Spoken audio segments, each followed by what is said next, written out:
ॐ नमो भगवते वासुदेवाय। ॐ नमो भगवते वासुदेवाय। ॐ नमो भगवते वासुदेवाय।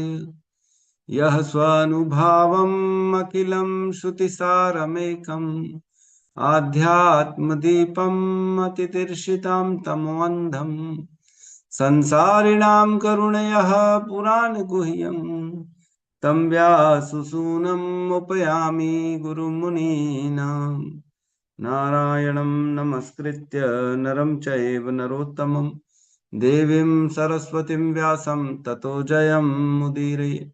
श्रवणतां स्वकथा कृष्ण पुण्यश्रवण कीर्तिनः हृदयन्तस्थो हि भद्राणि विदुनोति सुहृत् सताम्। नष्टप्रायेषु भद्रेषु नित्यं भागवत सेवया भगवती उत्तम श्लोके भक्तिर्भवति नैष्टिकी। श्रवणतः श्रद्धया नित्यं गृणतश्च स्वचेष्टितम् कालेन नातिदीर्घेण भगवान् विशते हृदि कृष्णाय वासुदेवाय देवकी नंदनाय च नंदगोपकुमाराय गोविन्दाय नमो नमः। नमः पंकजनाभाय नमः पंकजमालिने नमः पंकजनेत्राय नमस्ते पंकजांग्रिये। जय श्री कृष्ण चैतन्य प्रभु नित्यानंद श्री अद्वैत गदाधर श्रीवासादि गौर भक्त वृंद। हरे कृष्णा कृष्णा कृष्णा हरे हरे हरे राम राम राम हरे हरे। हरे कृष्णा कृष्णा कृष्णा हरे हरे हरे राम राम राम हरे हरे। हरे कृष्णा कृष्णा कृष्णा हरे हरे हरे राम राम राम हरे हरे। हरे कृष्ण।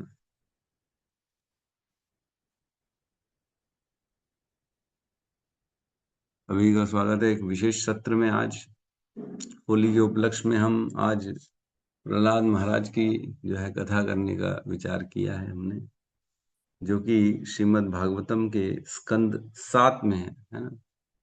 तो प्रहलाद महाराज जो हैं, हम जानते हैं, वह हिरण्यकश्यपु के पुत्र हैं, है ना। हिरण्यकश्यपु, तो हिरण्यकश्यपु और हिरणाक्ष ये दोनों भाई थे, हम जानते हैं। हिरण्यकश्यपु के टोटल 6 पुत्र हुए, है ना।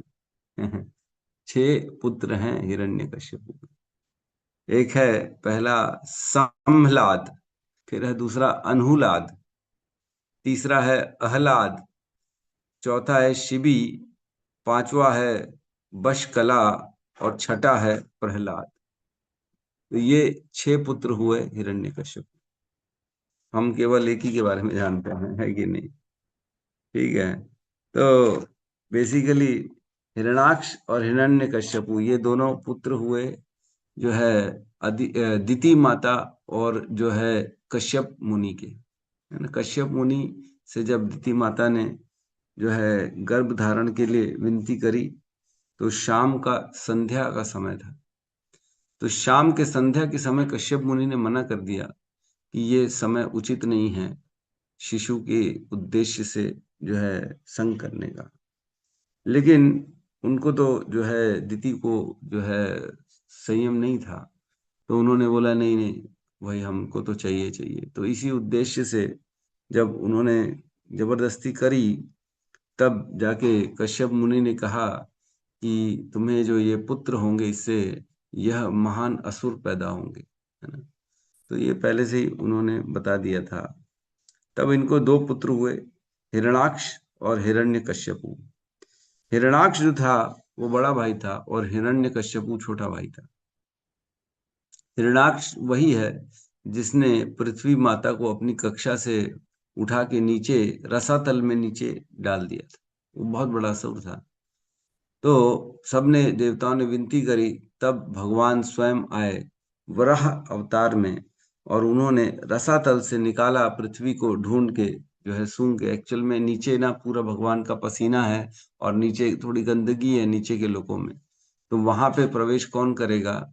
तो वहां पे स्वयं भगवान ने अपना हिरण्यकश्यप अपना वराह अवतार लिया और वो उस गंदगी में प्रवेश करके जो है पृथ्वी माता को निकाला और अपनी कक्षा में वापस से स्थित कर दिया और जो हिरणाक्ष है उसका वध किया ना। तो हिरणाक्ष का वध कर दिया।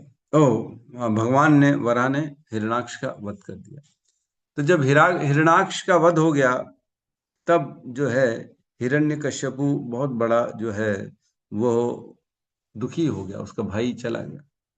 और हिरणाक्ष जो है उसकी जो भाभी थी, जो हिरणाक्ष की पत्नी जो थी उसका नाम है रुषा भानु। और हिरणाक्ष के 9 पुत्र थे। हिरण्यकश्यपु के 6 पुत्र, हिरणाक्ष के 9 पुत्र, है ना। तो जब हिरणाक्ष मर गया तब हिरण्यकश्यपु अपनी भाभीियों को, जो हिरणाक्ष की पत्नी थी, उनको जो है ज्ञान देते हैं। बड़े ज्ञानी थे हिरण्यकश्यपु ना, कोई साधारण व्यक्ति नहीं थे। ज्ञान देते हैं, वो रो रही हैं, सब दुखी हैं, है ना। शोक चल रहा है चारों ओर। और हिरण्यकश्यपु जो है वह अपनी माता को और अपनी भाभीियों को ज्ञान देते हैं। और वो क्या ज्ञान देते हैं हम कुछ चर्चा करते हैं 4-5 श्लोकों में। बहुत सुंदर ज्ञान देते हैं। बेसिकली वो भगवत गीता का ही ज्ञान देते हैं, है ना। तो ये ज्ञान आता है। हिरणाक्ष जो हिरण्यकश्यपु अपनी भाभीियों को क्या कहता है, वो 7.2.20 से चालू होता है। 7.2.20 से वर्णन चालू होता है कि वो अपनी भाभीियों को, भतीजों को क्या कह रहे हैं, अपनी माता को क्या कह रहे हैं। ज्ञान की बातें बता रहे हैं, भगवत गीता का ज्ञान दे रहे हैं। असुर क्या ज्ञान दे रहे हैं ना। तो 20 में कहते हैं, हे माता, हे वधु तथा हे भतीजों, तुम लोगों को महान वीर की मृत्यु हेतु शोक नहीं करना चाहिए, क्योंकि अपने शत्रु के समक्ष वीर की मृत्यु अत्यंत यशस्वी तथा वांछनीय होती है। तो कह रहे हैं वीर है मेरा भाई और वह लड़ाई करते करते मारा गया, तो ऐसी स्थिति में तुम्हारे को किसी भी प्रकार का शोक नहीं होना चाहिए, रोना नहीं चाहिए तुमसे। 21 में कहते हैं, हे माता, किसी भोजनालय या प्याऊ में अनेक यात्री पास पास आते हैं, किंतु जल पीने के पश्चात वे अपने अपने गंतव्यों को चले जाते हैं। इसी प्रकार जीव भी किसी परिवार में आकर मिलते हैं, किंतु उसके पश्चात अपने अपने कर्मों के अनुसार वे अपने अपने गंतव्यों को चले जाते हैं। क्या कह रहे हैं, जैसे प्याऊ में या रेस्टोरेंट में कुछ लोग मिलते हैं, आते हैं और एक समय में खाना खाते हैं, पानी पीते हैं, तो दिखता है पूरा भरा हुआ रेस्टोरेंट, और वह अपने कार्य करके सिद्ध करके निकल जाते हैं।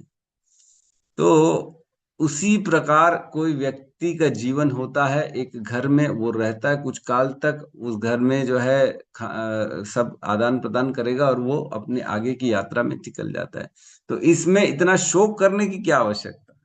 हिरण्यकश्यप कह रहे हैं अपनी भाभी को, अपनी माता को। और कह रहे हैं अगले श्लोक में, 22 नंबर श्लोक में कहते हैं, आत्मा या जीव की मृत्यु नहीं होती। देखो असुर को मालूम है, इतना ज्ञानी है वो असुर, कि आत्मा या जीव की मृत्यु नहीं होती, क्योंकि वह सनातन तथा अव्यव है। भौतिक कल्मश से मुक्त होने के कारण वह भौतिक या आध्यात्मिक जगत में कहीं भी जा सकता है।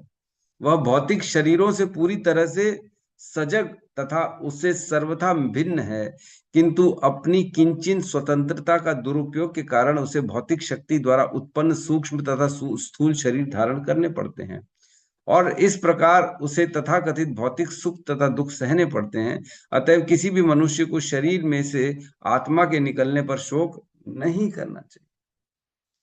बहुत सुंदर वर्णन कह रहे हैं। कह रहे मृत्यु नहीं होती है, आत्मा सनातन है, आत्मा कभी न मरती है न जन्म लेती है। हिरण्यकश्यपु कह रहे अपनी भाभीियों को और अपने भतीजों को।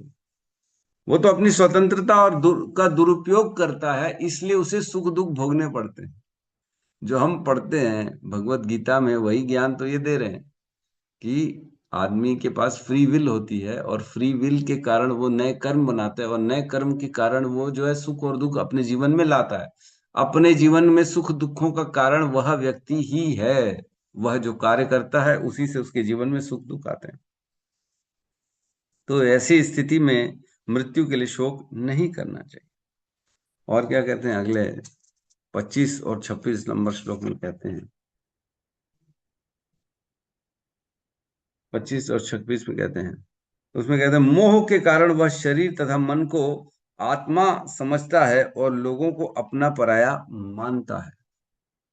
ये तो उसका मोह है जीवात्मा का, जो उसे लोग अपने और पराये लगते हैं, यद्यपि आत्मा का किसी से संबंध नहीं है। केवल और केवल आत्मा का तो परमात्मा से संबंध है, और किससे संबंध है क्या किसी और से संबंध? हमारा किसी और से संबंध नहीं होता है, तो ये कह रहे हैं। और क्या करें, इसी कारण कष्ट भोगना पड़ता है, क्योंकि हम किसी को अपना समझ लेते हैं और वो हमें छोड़ के चला जाता है, इस कारण हमें कष्ट भोगना पड़ता है। गलती किसकी है? हमारी है, क्योंकि हम दुखी हो रहे हैं, क्योंकि हमने समझा, ये सोचा कि ये मेरा है, ये मेरा पति है, ये मेरा भाई है, ये मेरा परिवार है। ये हमने सोचा, इसलिए हमें अब दुख सहना पड़ेगा।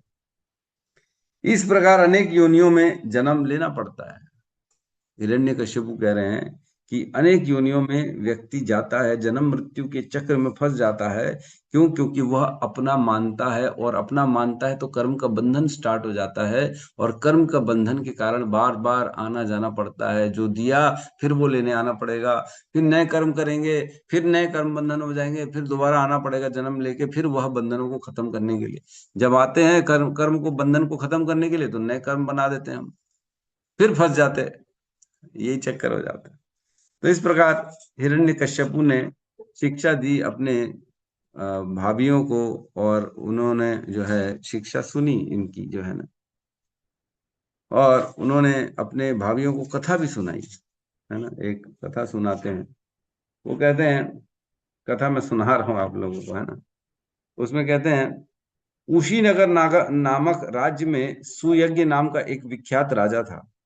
जब यह राजा में शत्रुओं द्वारा मार डाला गया, तो उसके संबंधी मृत शरीर को घर घर घेर कर बैठ गए, और उस मित्र की मृत्यु पर शोक प्रकट करने लगे, है ना। सुयज्ञ नाम का एक राजा था। वह जब युद्ध में गया तो वो मर गया। तब उसके मृत शरीर को घर लाया गया, और उसे घेर कर उसके मित्र बैठ गए, शोक करने लगे, है ना। और क्या कहते हैं, वध किया हुआ राजा युद्ध स्थल में गिरा पड़ा था। उसका सुनहला रत्न जड़ित कवच छिन्न भिन्न हो गया था। उसके आभूषण तथा वस्त्र अपने अपने स्थान से विलग हो चुके थे। उसके बाल बिखर गए थे, और उसकी आंखें कांतिहीन हो चुकी थी। उसका संपूर्ण शरीर रक्त से सना था, और उसके हृदय शत्रु के बाणों से बिंधे थे। उसने मरते समय अपना शौर्य दिखाना चाहा, अतएव उसके होंठ दांतों से कट गए थे, और दांत उसी स्थिति पे थे। उसका कमल सदृश सुंदर मुखारविंद अब काला पड़ गया था, और युद्ध भूमि की धूल में सना था।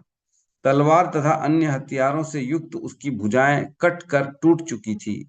जब उसी नगर के राजा की रानियों ने अपने पति को इस स्थिति में पड़े देखा, तो वे रोने लगी। हे नाथ, आपके मारे जाने से अब हम भी मारी जा चुकी हैं। इन शब्दों को बारंबार कहती हुई वे अपनी छाती पीट पीट कर मृत राजा के चरणों पर गिर पड़ी। रानियों के जोर जोर से रोने पर उनके आंसू वक्ष स्थल पर लुढ़क आए थे, जहां वे कुमकुम चूर्ण से लाल होकर फिर उनके पति के चरण कमलों पर गिर पड़े। उनके केश बिखर गए, उनके आभूषण गिर गए, और अन्य व्यक्तियों के हृदय से सहानुभूति जागृति हुई। रानियां अपने पति की मृत्यु पर विलाप करने लगी। समझ में आ रहा ना हम कहाँ पे? हम ऐसी स्थिति में हैं जब हिरण्यकश्यपु अपने भाई की मृत्यु पे अपने भाभी को, अपनी माता को और अपने भतीजों को शोक से बाहर निकलने के लिए ज्ञान दे रहे हैं। और जो ज्ञान दे रहे हैं, ज्ञान तो दिया उन्होंने, बताया पहले भोजनालय प्याऊ में लोग मिलते हैं, बिछड़ जाते हैं, ऐसे ही व्यक्ति आता है चला जाता है ना। लोग अपने कर्मों के कारण सुख दुख झेलते हैं, आत्मा का किसी से संबंध नहीं होता, ये सब बता रहे हैं। फिर एक कथा भी बता रहे हैं, हिरण्यकश्यपु अपने भाभियों को, ताकि उनको शोक ना हो। तो वो हम कथा सुन रहे हैं, हिरण्यकश्यपु की कथा। भागवतम में असुर के मुख से निकली हुई कथा सुन रहे हैं हम। सोचो, भागवतम में उसको स्थान दिया गया। आगे कह रहे हैं, वह रानियां क्या कहती, हे नाथ, आप अब आप क्रूर विधाता द्वारा हमारी दृष्टि से ओझल कर लिए गए हैं। इसके पूर्व आप उशीनगर के निवासियों को जीविका प्रदान करते थे, जिससे वे सुखी थे, किंतु अब आपकी दशा उनके दुखों का कारण बन गई। आगे कहते हैं, हे राजन, हे वीर, आप अत्यंत कृतज्ञ पति थे और हम आपके अत्यंत निष्ठावान मित्र थे। आपके बिना हम कैसे रह सकेंगी? हे वीर, आप जहां भी जा रहे हैं, कृपया करके हमारा निर्देशन करें, जिससे हम आपके पद चिन्हों का अनुसरण कर सकें और पुनः आपकी सेवा कर सकें। हमें भी अपने साथ ले चलें। कौन कह रही है? उस राजा की पत्नियां कह रही हैं जो मर चुका है। यद्यपि शवदाह हेतु समय उपयुक्त था, परंतु रानियां शव को अपनी गोद में लिए हुए विलाप कर रही थी और उन्होंने शव को ले जाने की अनुमति नहीं दी। तभी सूर्य पश्चिम दिशा में अस्त हो गया। वो समय वैसे ठीक था अंतिम क्रिया करने का, लेकिन विलाप करते करते पत्नियां जो है ना, पति को छोड़ ही नहीं रही थी, राजा को, उशीनगर का जो राजा था। और ऐसे विलाप करते करते देखा कि सूर्यास्त हो गया है। अब जो है वह समय नहीं रहा। सूर्यास्त में अंतिम संस्कार नहीं किया जाता है ना, मालूम होगा सबको, है ना, अंधेरे में नहीं किया जाता। जब रानियां राजा के मृत शरीर के लिए विलाप कर रही थी, तो उनका जोर जोर का विलाप यमलोक तक में सुनाई पड़ रहा था। अतएव एक बालक के रूप धारण करके यमराज मृतक के संबंधियों के निकट पहुंचे और उन्हें इस प्रकार से उपदेश दिए। अब देखो, हिरण्यकश्यपु कथा सुना रहे हैं अपनी भाभियों को, है ना, कथा सुना रहे हैं राजा की। राजा कौन सा? उशीनगर का राजा, जो मर गया था युद्ध स्थल में, और उसकी रानियां विलाप कर रही थी, जोर जोर से रो रही थी, उसको छोड़ ही नहीं रही थी। यद्यपि पहले उपयुक्त समय था उसका अंतिम संस्कार का, लेकिन वो करने नहीं दी। रोने रोने लगी। शाम हो गई। शाम को इतनी जोर जोर से रो रही थी कि स्वयं यमराज एक बालक का रूप लेके उनके सामने आए। अब वह यमराज क्या कह रहे हैं अपनी उन रानियों को जो विलाप कर रही हैं? कह रही, यमराज ने कहा, ओह, ये कितना आश्चर्यजनक है। ये लोग जो आयु में मुझसे बड़े हैं, उन्हें उत्तम प्रकार अनुभव है कि सैकड़ों हजारों जीव जन्म लेते और मरते हैं। इस प्रकार उन्हें समझना चाहिए कि उन्हें भी मरना है, तो भी वे मोहग्रस्त रहते हैं। बद्ध जीव किसी अज्ञात स्थान से आते हैं और मृत्यु के पश्चात उसी अज्ञात स्थान में लौट जाते हैं। इस नियम का कोई अपवाद नहीं मिलता और यह भौतिक प्रकृति द्वारा संपन्न किया जाता है।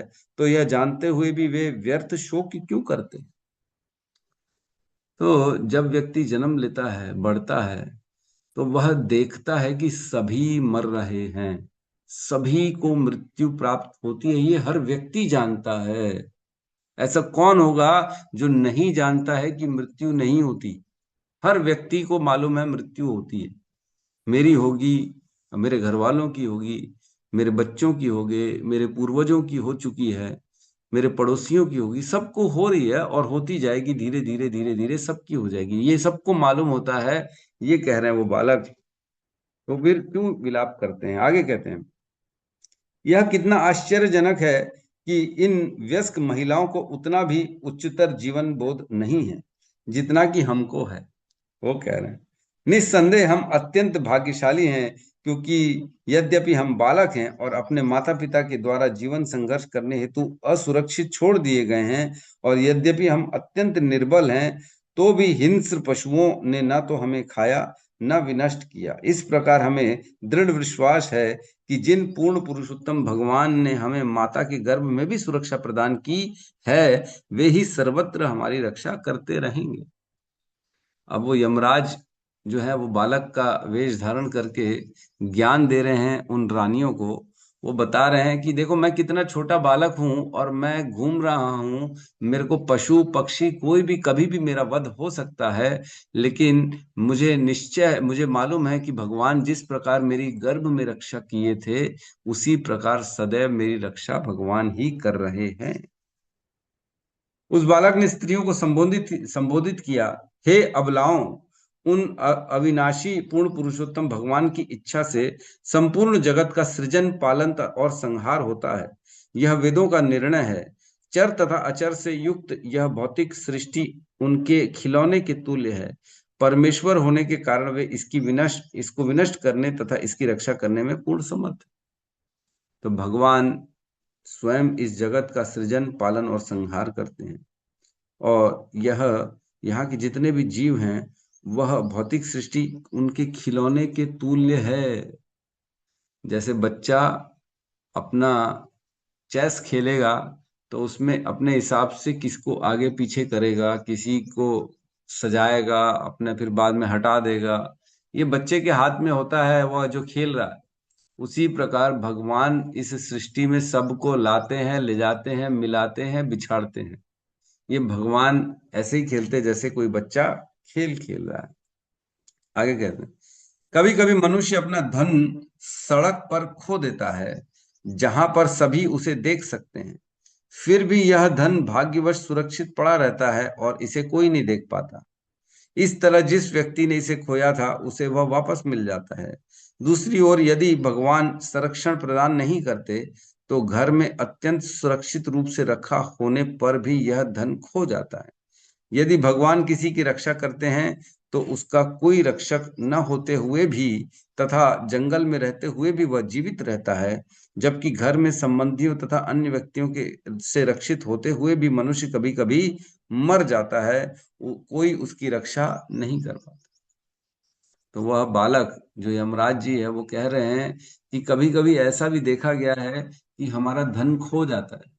देखा गया, रोड में गिर गया, लेकिन वो घूम फिर के वापस आ ही गया। पूछ लेते, प्रभु आपका पैसा गिरा था क्या प्रभु, या पर्स गिर गया था क्या प्रभु, इसमें आपका कार्ड दिखा है, मैंने देखा। मिल जाता, कई बार मैंने देखा है लोगों को पैसा मिल जाता। और कई बार ऐसा होता है कि घर के अंदर से गायब हो जाता, मिलता ही नहीं। इतनी सुरक्षा रखी हमने घर के अंदर, उसके बाद भी चोरी हो गया और रोड में गिर गया, जहां पे हजारों लाखों लोग रोज आ रहे हैं, और वहां से भी वह सामान हमें वापस मिल गया। तो क्या हम सुरक्षा प्रदान कर रहे हैं? क्या जो हमारी चीज है उसे हम सुरक्षा प्रदान करें? तो नहीं नहीं नहीं, यहाँ कह रहे हैं, नहीं। जब कोई भगवान किसी की रक्षक बनता है तो वह रक्षा भगवान ही करते हैं और कोई नहीं करता। आगे करें, प्रत्येक बद्ध जीव अपने कर्म के अनुसार एक भिन्न प्रकार का शरीर पाता है, और जब उसका कार्य समाप्त हो जाता है तो शरीर भी नष्ट हो जाता है। यद्यपि आत्मा विभिन्न योनियों में विभिन्न प्रकार के सूक्ष्म तथा स्थूल शरीरों में स्थित रहता है, किंतु वह उनसे बंधा नहीं रहता, क्योंकि वह व्यक्त शरीर से सदा ही पूर्णतः भिन्न माना जाता है। तो व्यक्ति अपने कर्मों के हिसाब से एक विशेष प्रकार का शरीर उसे प्राप्त होता है, और जब वह विशेष शरीर में निर्धारित कर्म पूरे हो जाते हैं तब वह शरीर नष्ट हो जाता है। तो पढ़ा ही हमने, पहले रचा प्रारब्ध, पीछे रचा शरीरा, है ना। तो शरीर रचने के पहले जो है प्रारब्ध को रचा गया, कर्म को रचे। जो हमारे कर्म थे वह पहले थे, उसके बाद कर्मों के हिसाब से शरीर प्राप्त हुआ। तो जो कर्म थे वह निर्धारण करते हैं कि हमारे जीवन में सुख कितने आएंगे, दुख कितने आएंगे। तो शरीर बनने से पहले ही हमारे जीवन के सुख और दुख को निर्धारित कर दिया गया था। उसके बाद उसके हिसाब का शरीर हमें दिया गया इस जीवन में, ताकि हम वो सुख और दुख को भोग सके इस जीवन में। तो व्यक्ति दुखों को बड़ा सीरियसली ले लेता है, बोलता है अरे बाप रे, इतने दुख आ गए, इतने दुख आ गए। अरे तो ये तो शरीर बना ही उन दुखों को सहन करने के लिए है। दुख तो पहले ही थे, सुख और दुख पहले लिखे जा चुके थे। लेकिन व्यक्ति को क्या लगता है, मैं अपने प्रयासों से अपने जीवन में दुखों को कम कर सकता हूं और सुखों को बढ़ा सकता हूं। ये हमें लगता है, लेकिन ऐसा है नहीं। ये बहुत इंपॉर्टेंट है। ये किसी के दिमाग में बात बैठ गई ना, तो व्यक्ति अपने जीवन को सही दिशा में ले जाएगा, क्योंकि उसे मालूम है कि मेरे प्रयासों से मेरे जीवन में सुख नहीं बढ़ेंगे, मेरे प्रयासों से मेरे जीवन के दुख कम नहीं होंगे। इसलिए मुझे मेरे जीवन के प्रयासों को कहाँ लगाना है, ये जो होने वाली बात नहीं, उसमें मैं समय लगा रहा हूं। ऐसी जगह अपने समय को, अपने प्रयासों को, अपनी मेहनत को, अपने मनुष्य जीवन को लगा रहा हूं, जो कि संभव है ही नहीं। जो पहले से रचा गया है, जिसके लिए तो शरीर मिला है, उसको हम कहाँ से हटा देंगे? सपोज करो, जो है, कोई जो है, हम फैक्ट्री में जाएं जहां पे कुछ विशेष पानी, सपोज करो पानी उत्पादन करने की बिस्लरी की फैक्ट्री में चले गए। वहां पानी बनता है, बिस्लरी की बोतल बनती है। और वहां जाके बोले हम, अरे पानी क्यों बन रहा है यहाँ पे? शरबत बनाओ भाई, शरबत बनना चाहिए। अरे तो तुम फैक्ट्री डाली पानी की, तो शरबत कहाँ से मिलेगा तुम? जिस उद्देश्य से, जिसके लिए तुम बनाया गया है, वही तो बनेगा ना, उसमें कुछ नई चीज कैसे बन जाएगी? तो यह जो शरीर है, वह हमें दुख और सुख जो पहले से निश्चित हो चुका है, उसी को भोगने के लिए शरीर मिलता है। तो हम इस दुख सुख को हटा कैसे सकते हैं? नहीं हटा सकते। हम प्रयास करते, माया प्रकृति हमें क्या करती है, अगर कोई दुख आ रहा है तो हमें वह ये दिखाती है कि अरे तुम इसको हटा सकते हो, तुम प्रयास तो करो, इसको कम कर सकते हो। तो व्यक्ति प्रयास करता है अपने दुखों को कम करने का, लेकिन दुख वो घूम के दूसरी तरह से आ जाता। सपोज करो, कोई दुख हमें पड़ोसी ने दे दिया, सपोज करो, है ना, पड़ोसी बड़ा गंदा निकल गया, दुखी दुख दिए जा रहा है। तो व्यक्ति क्या करेगा? वो पड़ोसी से जो है छुटकारा पाने की कोशिश करेगा, और बोले घर ही छोड़, चेंज कर दो यार, पड़ोसी से छुटकारा पा लो। पर ना पड़ोसी रहेगा, ना जो है उसका दुख रहेगा। तो घर चेंज कर लेगा, तो क्या होगा? नए घर में अब उसे पड़ोसी तो दुख नहीं देगा, लेकिन वही दुख जो पड़ोसी के रूप में, पड़ोसी के माध्यम से आ रहा था, अब वह दुख उसका हो सकता है फाइनेंशियल के माध्यम से, हो सकता है शारीरिक कष्ट के रूप में आ जाए, हो सकता है मानसिक तनाव के रूप में आ जाए, हो सकता है परिवार के किसी जन के द्वारा वह दुख अब आ जाए। वह दुख, दुख तो वो खड़ा हुआ है, वह ढूंढ रहा है मैं किसके माध्यम से इसको दुख।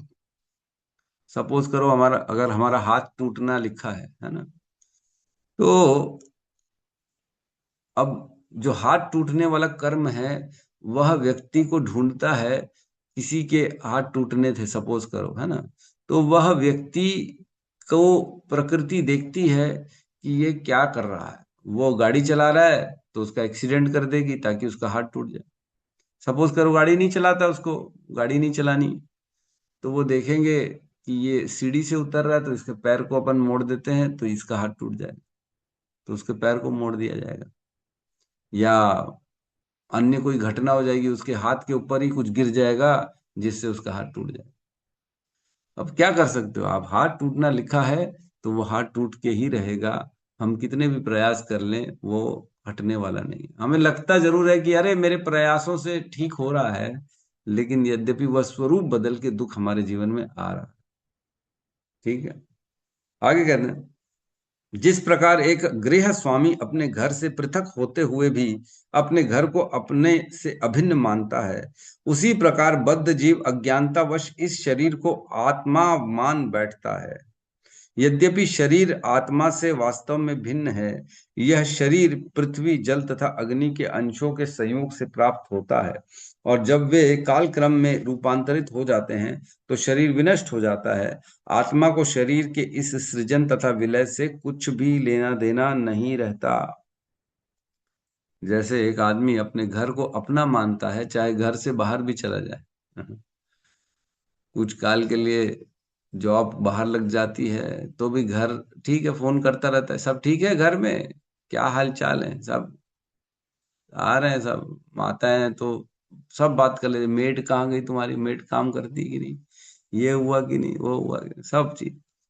तो बेसिकली व्यक्ति जहां पे भी चला जाए, उसका घर उसको यह अनुभव, यह फीलिंग देता रहता है कि ये घर आपका है और आप इसके स्वामी हो, यद्यपि उसके अंदर नहीं रहता तो भी। तो हमें भी ऐसे ही लगता है।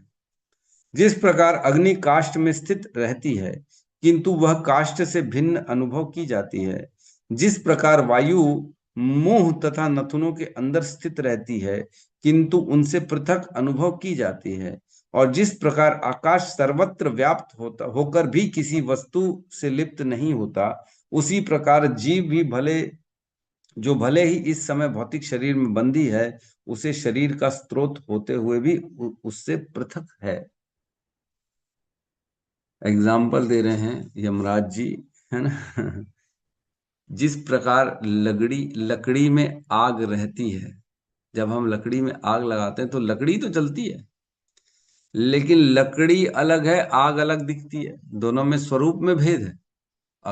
लकड़ी का काम, लकड़ी में गर्मी नहीं रहती, लेकिन जैसे ही अग्नि प्रकट होती है तो वो अग्नि जो है ताप देती है, प्रकाश देती है, लेकिन लकड़ी में ताप प्रकाश नहीं होता। लेकिन लकड़ी और लकड़ी के कारण ही अग्नि है, अग्नि लकड़ी में ही है, लेकिन दोनों अलग अलग है ना। जिस प्रकार आकाश हर कहीं व्याप्त है, ऐसे कौन सा स्थान है जहां आकाश नहीं है?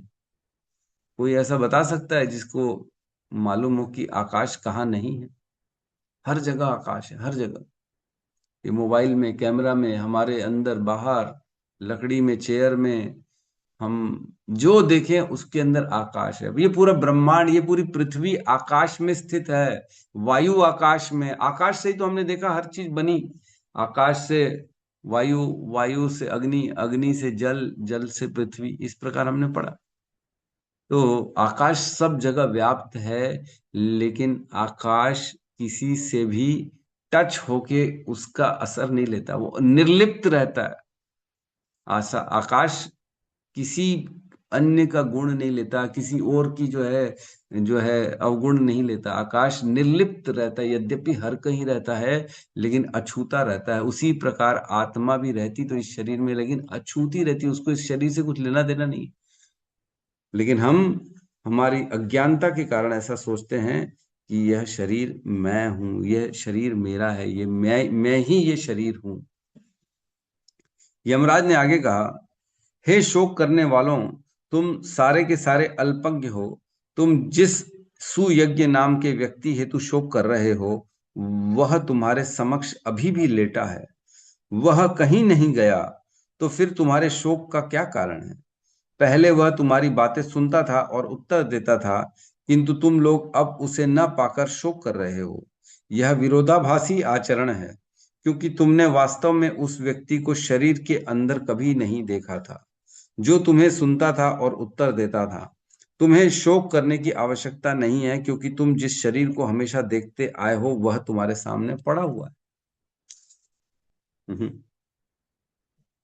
तो शरीर, जिनको शरीर का ही ज्ञान होता है, जो ये सोचते हैं हम एक शरीर हैं, हम केवल आत्मा का किसी को ज्ञान नहीं है जिसको, तो उसके लिए कह रहे हैं कि तुम्हारे सामने तो वो शरीर पड़ा ही हुआ ना अभी भी राजा का, तुम क्यों शोक कर रहे हो? बस फर्क ये है कि अभी वो तुम्हारे को जवाब नहीं दे पा रहे। पहले जवाब दे देते थे, तुम्हारे प्रश्नों का उत्तर दे देते थे, अब अपने उत्तर नहीं दे पा रहे, बस फर्क यही है। तुमने एक्चुअल में जाना ही नहीं कि बेसिकली शरीर के अंदर था कौन, वो व्यक्ति था कौन, तुमने ये जाना ही नहीं। और तुम केवल शरीर से ही अटैच हो गए और शरीर को ही अपना पति मान के बैठे थे।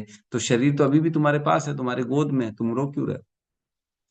अगर आत्मा से संबंध था, आत्मा को जानते थे, तो आत्मा तो किसी से संबंध होती ही नहीं, आत्मा को तो कोई लेना देना नहीं किसी और से। तो बेसिकली हम किसके साथ संबंध बना रहे हैं? शरीर के साथ कि आत्मा के साथ? आत्मा, आत्मा तो अव्यक्त आदिनि भूतानि है, वो कहीं अचिंत्यम अव्यक्तम अविचार्यम उच्यते। तो आत्मा का तो गुण ये है कि किसी से संबंध नहीं है, किसी से मिलती नहीं है, वह कोई सुख दुख नहीं होता उसको, आत्मा को। ये सब भौतिक वस्तुओं में निर्लिप्त रहती है आत्मा, आकाश के समान। और कह रहे हैं, पांच भौतिक तत्व, 10 इंद्रियां तथा मन, ये सभी मिलकर स्थूल तथा सूक्ष्म शरीर के विभिन्न अंगों का निर्माण करते हैं। जीव अपने भौतिक शरीरों के संपर्क में आते हैं, चाहे ये उच्च हो या निम्न हो, और उसके पश्चात अपनी निजी शक्ति से उन्हें त्याग देते हैं। यह शक्ति जीव की उस निजी शक्ति में देखी जा सकती है जिससे वे अब विभिन्न प्रकार के शरीर धारण करते हैं। तो पांच भौतिक तत्व से शरीर बनता है, 10 इंद्रियां और मन, यह सब मिलकर स्थूल तथा सूक्ष्म शरीर के विभिन्न अंगों का निर्माण करते हैं। तो बेसिकली मन, शरीर, इंद्रियां, इनसे ये चल रहा है और इसी में व्यक्ति फंसा हुआ है बेसिकली, और कुछ नहीं। जब तक आत्मा मन बुद्धि तथा मिथ्या अहंकार से युक्त सूक्ष्म शरीर द्वारा ढका रहता है, तब तक वह अपने सकाम कर्मों के फलों से बंधा रहता है। तो इस आवरण के कारण आत्मा भौतिक शक्ति से जुड़ा रहता है। अतएव उसे उसी के अनुसार जन्म जन्मांतर भौतिक दशाओं में एवं उतार चढ़ाव में को भोगना पड़ता है। तो जब तक हम आत्मा बुद्धि मन और ये मिथ्या अहंकार से युक्त रहेगी, तब तक उसे इस शरीर में बार बार इस भौतिक संसार में आना जाना पड़ेगा। तो इस प्रकार उन्होंने बहुत ज्ञान दिया। अब वो बताते हैं कि एक और वो भी कथा सुना रहे, यमराज भी कथा सुना रहे। वो कहते हैं, एक बहेलिया था जो पक्षियों को दोनों जो पक्षियों को दाने दानों की लालच देता था और तब एक जाल फैलाकर उन्हें पकड़ लेता था। वह इस प्रकार रह रहा था मानो साक्षात मृत्यु ने उन उसे पक्षियों का बधिक नियुक्त किया।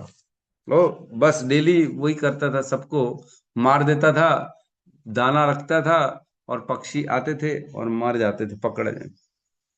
जंगल में घूमते हुए उस बहेलियों ने कुलिंग पक्षियों को एक कुलिंग पक्षियों का एक जोड़ा देखा।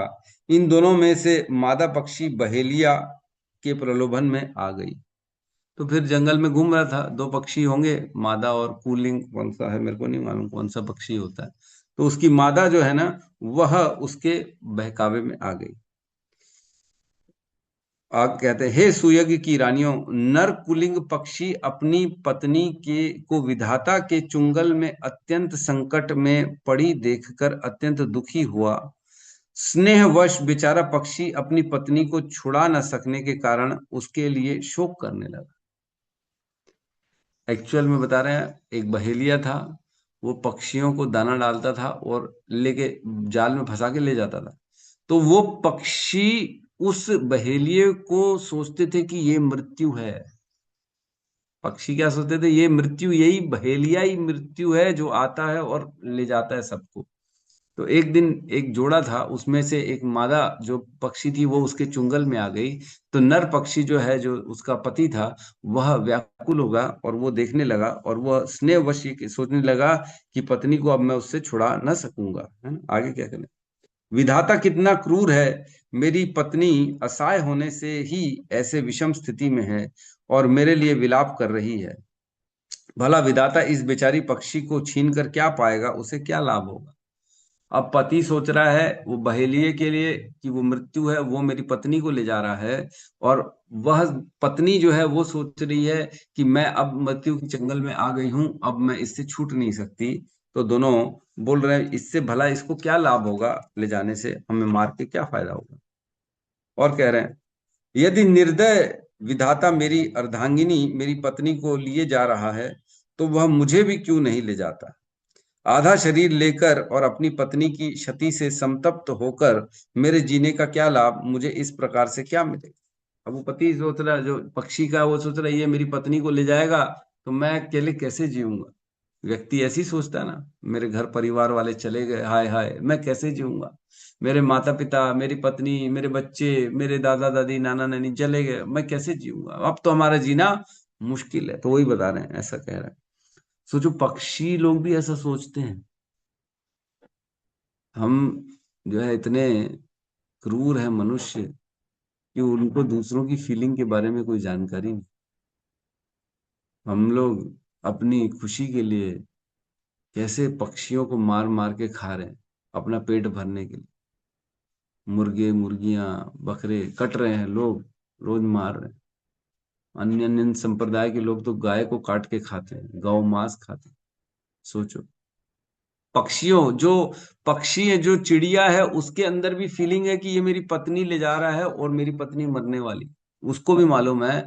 और हम पशुओं को मार रहे हैं, हम निर्दयी हो गए हैं, बताओ। आगे कह रहे हैं, पक्षी की अभागी संतानें मात्र विहीन होकर अपने घोंसलों में उसी प्रतीक्षा कर रही थी कि वह आए तो उन्हें खिलाए। अब वे भी बहुत छोटे हैं और उनके पंख तक नहीं उगे हैं, मैं उनका किस प्रकार पालन कर सकूंगा।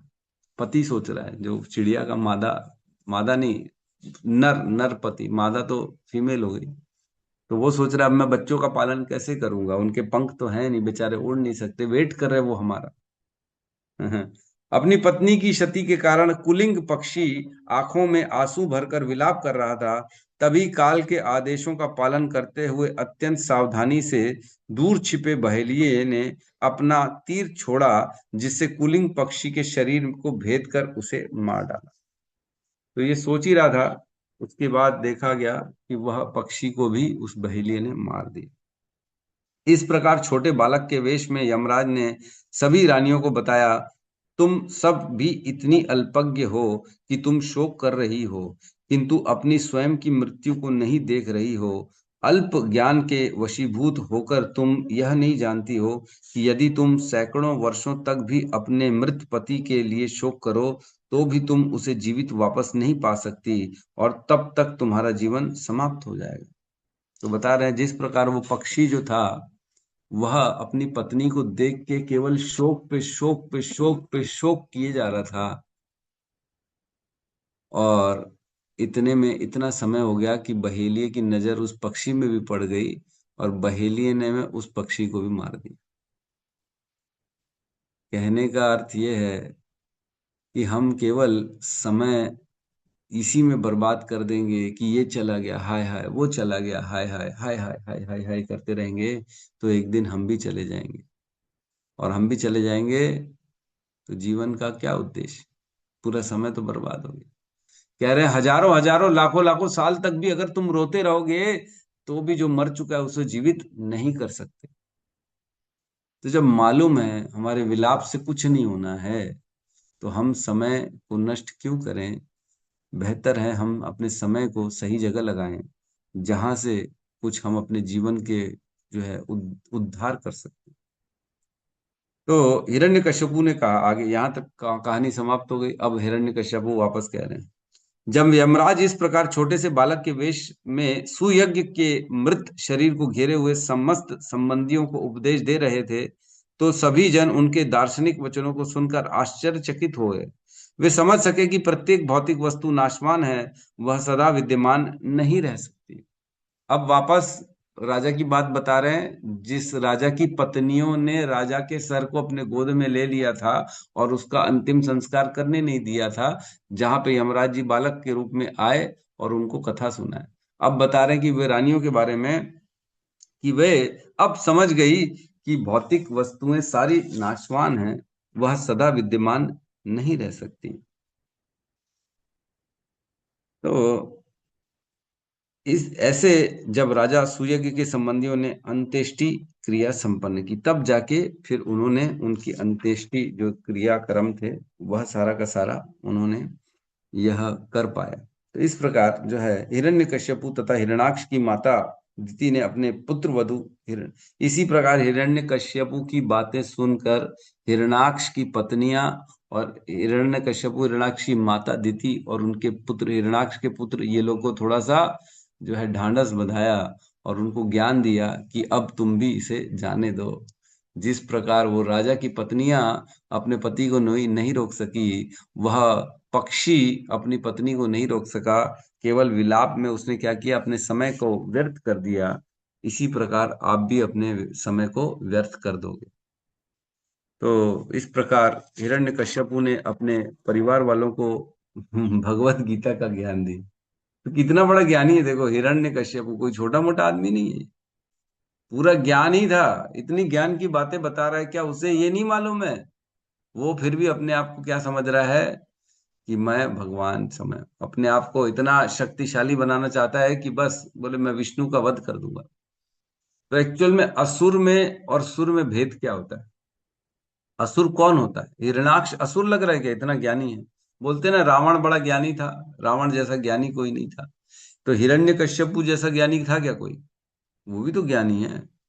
लेकिन इनके साथ तकलीफ क्या मालूम, ये जो होते हैं ना, ये बाकी तो सब मानते हैं, लेकिन भगवान को नहीं मानते।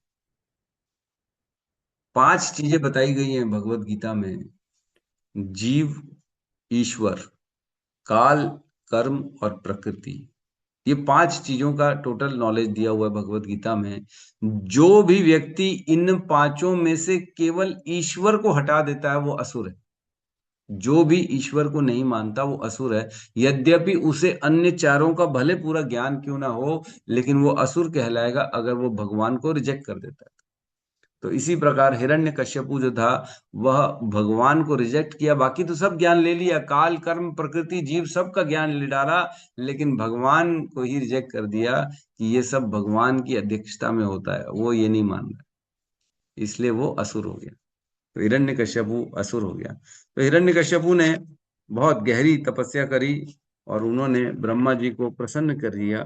और जो है, और ब्रह्मा जी से प्रसन्न हो गए। हिरण्यकश्यपु का, वो अपने भाई हिरण्याक्ष का वध का बदला चाहता था, इसलिए उन्हें 10,000 वर्षों तक तपस्या की है ना। और एक पैर के अंगूठे में खड़े रहे और मंदराचल पर्वत में खड़े रहे। और उन्होंने कौन से मंत्र का उच्चारण किया? ओम ब्रह्म ब्रह्माय नमः। इस उच्चारण करते हुए उन्होंने 10,000 वर्षों तक तपस्या करी। पूरा शरीर उनका गल गया था, चींटियां दिमक लग गई थी उनके पूरे शरीर में, पूरा शरीर पूरा जल गया था। मतलब जल गया मतलब वो गल गया था, बेसिकली जला नहीं था। मांस चर्बी पूर्ण रूप से खत्म, केवल कंकाल के रूप में थे। पूरा मांस शरीर से हट गया था, केवल अब हड्डियां बची थी, कंकाल के रूप में थे। ब्रह्मा जी ने उन पर फिर प्रसन्न हुए और ब्रह्मा जी साक्षात उनको दर्शन किए। ये आता है 7वें अध्याय के 7वें स्कंद के तीसरे अध्याय में ये वर्णन आता है ना। वहां पे बताते हैं कि ब्रह्मा जी कैसे उसे प्रसन्न हो गए। वो बड़े बड़े साधु पुरुष भी असंभव थी इस प्रकार की उन्होंने तपस्या करी थी। तो उसको ब्रह्मा जी कहते हैं, हे असुरों में श्रेष्ठ, तुम्हारी इच्छा जो है तुम बताओ, मैं तुम्हें वरदान देता हूँ। तो बड़े प्रसन्न हुए और उन्होंने उसको बताया कि तुम जो तपस्या की हो वह बड़ी अच्छी तपस्या है और तुमसे मैं प्रसन्न हूं। तो उसके तपस्या का वर्णन आता है, उसमें कहते हैं कि इतनी तपस्या करी उन्होंने, जो कठिन तपस्या थी, उससे क्या हुआ कि सिर से अग्नि प्रकट हुई जो स्वर्ग के देवताओं को भी जला रही थी। ऐसी तपस्या 10,000 सालों की, जो इतनी कठोर तपस्या थी, जिसमें उनका पूरा शरीर के मांस गल चुका था, केवल कंकाल बचा हुआ था, तो भी वो तपस्या कर रहे थे। तो इतनी तपस्या से ऐसी अग्नि प्रकट हुई जो ऊपर के लोगों तक जा रही थी, देवताओं को भी जला रही थी। और धुएं से पूरा आकाश भर गया था। नदियां समुद्र उद्वेलित हो उठी थी। भूमंडल की सतह थरथराने लगी थी, पूरा भूमंडल थरथरा रहा था। केवल पृथ्वी नहीं, भूमंडल। भूमंडल में 7 द्वीप होते हैं, 9 वर्ष होते हैं, हमने पढ़ा था 9 वर्ष, 9 के 9 वर्ष थरथराने लगे थे। इतना जबरदस्त उन्होंने तपस्या करी। तारे तथा ग्रह टूट कर गिर पड़े, टूट रहे थे तारे। 10 दिशाएं धधक उठी। सारे देवताओं ने स्वर्ग छोड़कर ब्रह्म लोक चले गए। देवता तक ब्रह्मा जी की शरण में चले गए, बचा लो, इसकी तपस्या से हमारा पूरा स्वर्ग जल रहा है। ऐसी भयंकर तपस्या की है इसने, इसको जो है आप ही जाके शांत करो। तो ब्रह्मा जी जो है आए और अन्य महर्षियों के साथ आए। किसके किसके साथ आए? तो ब्रह्मा जी आए, कहते हैं भृगु ऋषि और दक्ष और अन्य महर्षियों के साथ ब्रह्मा जी आए, है ना। अकेले नहीं आए थे ब्रह्मा जी। हमने पढ़ा था अकेले अकेले आए गए और तपस वरदान देके चले गए, तो अकेले नहीं आए थे। और जब हिरण्यकश्यपु तपस्या में बैठा था, तब इंद्र ने भी प्रयास किया था असुरों को मारने के लिए, क्योंकि वो बोले इतना भयंकर असुर है, ये तो जो है ये तो जो है जब आएगा, इसने तपस्या करी है तो हमारी तो सब देवताओं की ऐसी तैसी कर देगा। इसलिए वो क्या किया इंद्र ने, इसकी तपस्या के दौरान ही वह चले गए और सभी ऐसा उन्होंने बोला, मैं सभी असुरों का वध कर दूंगा। और इन बिटवीन उनको पता पड़ा कि जो हिरण्यकश्यपु की पत्नी है कयादु, कयादु जो है वो गर्भ से थी। तो उसे बोले इसके गर्भ में हिरण्यकश्यपु का बच्चा है, मैं उसे भी वध कर दूंगा। तो उसका किडनैप करके उसको ले जाने लगे। तब रास्ते में नारद जी उनको मिले और नारद जी ने उनको मना कर दिया और बोले नहीं नहीं, इस प्रकार से तुम्हें काम नहीं करना है और तुम इसको छोड़ दो, क्योंकि यह जो है ये तो अभी जन्म भी नहीं लिया, इसका क्या अपराध। तो इस प्रकार उन्होंने कयादू को अपने साथ ले गए, अपने आश्रम में ले गए।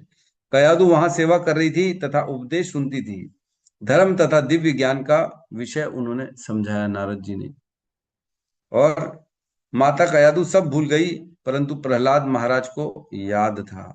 क्यों क्यों याद था? क्योंकि नारद जी ने आशीर्वाद दिया था कि इसे सब ज्ञान रहेगा। तो ये सब वर्णन है तीसरे अध्याय में, 7th कैंटो का, है ना? तो इस प्रकार जब ब्रह्मा जी प्रकट हुए, तो ब्रह्मा जी से वरदान मांगा। क्या वरदान मांगा हिरण्यकश्यपु ने? इसका वर्णन आता है 35 नंबर श्लोक से लेके 38 नंबर श्लोक तक, 7.3.35 से 38 तक। तो मैं आपको एक एक करके मैंने जो नोटिंग करी है वरदान बता रहा हूं कि क्या क्या वरदान मंगा उन्होंने। तो ब्रह्मा द्वारा उत्पन्न की गई वह वर्णन करते हैं कि ब्रह्मा द्वारा जो भी कोई भी उत्पन्न किया गया हो उससे मेरा वध ना हो, किसी भी जीव के द्वारा मैं ना मरूं, ये आशीर्वाद पहला मंगा 7.3.35 में। 35 में कहते हैं, हे प्रभु, हे श्रेष्ठ वरदाता, यदि आप मुझे मेरा मनचाहा वर देना ही नहीं चाहते तो यह वर दें कि मैं आपके द्वारा उत्पन्न किसी भी जीव के द्वारा मृत्यु को प्राप्त ना हूं। पहले तो उन्होंने अमरता का वर मांगा, तो ब्रह्मा जी ने मना कर दिया कि अमर तो मैं नहीं कर सकता भाई। तो बोले ठीक है, मैं अपना दिमाग लगाता हूँ और मैं आपसे लाइन से वरदान मांगता हूँ। तो बोले ठीक है, मांगो। तो पहला वरदान मांगा कि आपके द्वारा उत्पन्न की गई किसी भी जीव से मैं ना मरूं। फिर सेकंड श्लोक में वर मांगते हैं, ना ही घर के अंदर मरूं ना बाहर मरूं। फिर तीसरा मांगते हैं, ना दिन में मरूं न रात में मरूं। फिर चौथा मांगते हैं, न भूमि पर मरूं न आकाश में मरूं। फिर पांचवा मांगते हैं, ब्रह्मा द्वारा उत्पन्न जीवों के अतिरिक्त अन्य किसी के द्वारा न मरूं, अन्य किसी के द्वारा न हो, न किसी हथियार से मरूं। तो किसी भी जीव के द्वारा, देखो पहले तो बोला आपके द्वारा उत्पन्न किए गए जीवों से ना मरूं। फिर बोलते अच्छा, आपके द्वारा उत्पन्न नहीं किया हो लेकिन अन्य कोई भी जीव क्यों ना हो, मैं उससे ना मरूं ना किसी हथियार से मरूं। फिर कह रहे हैं, न मनुष्य से मरूं ना ही पशु से मरूं। फिर 37 और 38 नंबर श्लोक में कहते हैं, और डिमांड चल रही उनकी, ना ही किसी सजीव या निर्जीव प्राणी द्वारा मरूं।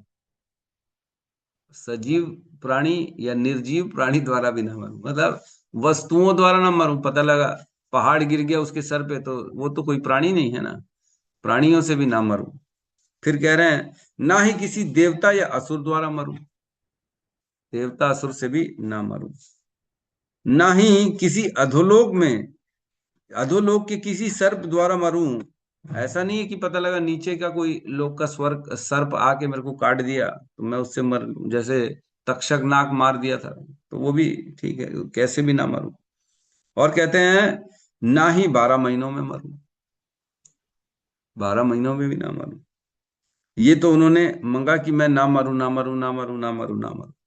टोटल 10 पॉइंट लिखा दिए इन्होंने कि इन इन से ना मरूं, इन इन से ना मरूं। फिर चार वरदान भी मांगते हैं, उन्होंने वरदान भी मांगे चार। क्या वरदान मांगे? अब बोले, मेरा कोई प्रतिद्वंदी ना हो, मेरा कोई भी कॉम्पिटिटर ही ना हो, कंपटीशन ही खत्म कर दिया उन्होंने सब। बोले कोई आए नहीं मेरे से पंगा लेने के लिए, कंपटीशन ही नहीं है मेरा। और क्या कह रहे हैं, मैं सभी जीवों तथा लोक परलोक में एक छत्र स्वामी बनूं, सभी जीवों का स्वामी बनूं और सभी लोकों का भी स्वामी बनूं, एक छत्र, वो भी एक छत्र। और क्या कह रहे हैं, कि मुझे समस्त यश प्रदान करें, मेरा यश इतना हो कि सबसे ज्यादा यश मेरा हो जाए, ये भी ठीक है। फिर कह रहे हैं, मैंने लंबी तपस्या तथा योगाभ्यास किया है मैंने, इसलिए इससे होने वाली समस्त योग शक्तियां भी मुझे प्राप्त हों, जो कभी समाप्त ना हो। तो खाली इतने में नहीं छोड़ा उन्होंने, उन्होंने बोला मैंने इतने 10,000 साल तक तपस्या करी है तुम्हारी, तो इस तपस्या का जो मुझे रिजल्ट है वो भी मिलना चाहिए, मुझे शक्तियां मिलनी चाहिए जो कभी खत्म ना हो। तो इस प्रकार जो है हिरण्यकश्यपु ने अनेक अनेक वरदान मांगे बेचारे ब्रह्मा जी से। ब्रह्मा जी भी बेचारे सोचने पड़ गए कि इतने सारे वरदान एक एक बार में मांग डाला इसने, हिरण्यकश्यपु ने। तो इस प्रकार उन्होंने एवं अस्तु करके चले गए, ठीक है हिरण्यकश्यपु ऐसा ही होगा, ये बोल के चले गए। और इस प्रकार हिरण्यकश्यपु को इतने सारे शक्तियां मिल गई, इतने सारे वरदान मिल गए ब्रह्मा जी के द्वारा। तो ठीक है, आज इतने में अब इसको स्टॉप किया जाए। हाँ, अब जो है, क्योंकि आगे प्रहलाद महाराज की तो अभी स्टार्ट ही नहीं हुई है हमारी कथा। हम कल या कल कल कर लेंगे अपन। कल जो है ना मेरी क्लास रहेगी, अपनी क्लास रहेगी, लेकिन कल हम जल्दी क्लोज कर देंगे क्योंकि कल मुझे निकलना है। कर देता हूँ मैं इसको। हरे हरे कृष्ण कृष्ण कृष्ण हरे कृष्ण कृष्ण कृष्ण हरे राम हरे हरे राम राम हरे हरे हरे राम हरे राम राम हरे राम राम राम राम राम हरे हरे हरे। हरे। ग्रंथराज श्रीमद् भागवतम की जय, जय समस्त भक्त वृंद की जय, जय जगत गुरु श्रील प्रभुपाद की जय। जय जय गौर प्रेमानंदे, हरि हरि हरि बोल। हरि हरे बोल। हरे हरि हरे प्रभु जी हरे दंडवत कृष्ण प्रणाम। प्रभु जी हरे दंडवत कृष्णा प्रणाम। हरे प्रभु कृष्ण दंडवत प्रभु जी प्रणाम। दंडवत प्रभु जी हरे दंडवत कृष्ण प्रणाम। प्रभु जी दंडवत प्रणाम। प्रणाम, सभी भक्तों को दंडवत प्रणाम। हरे कृष्णा।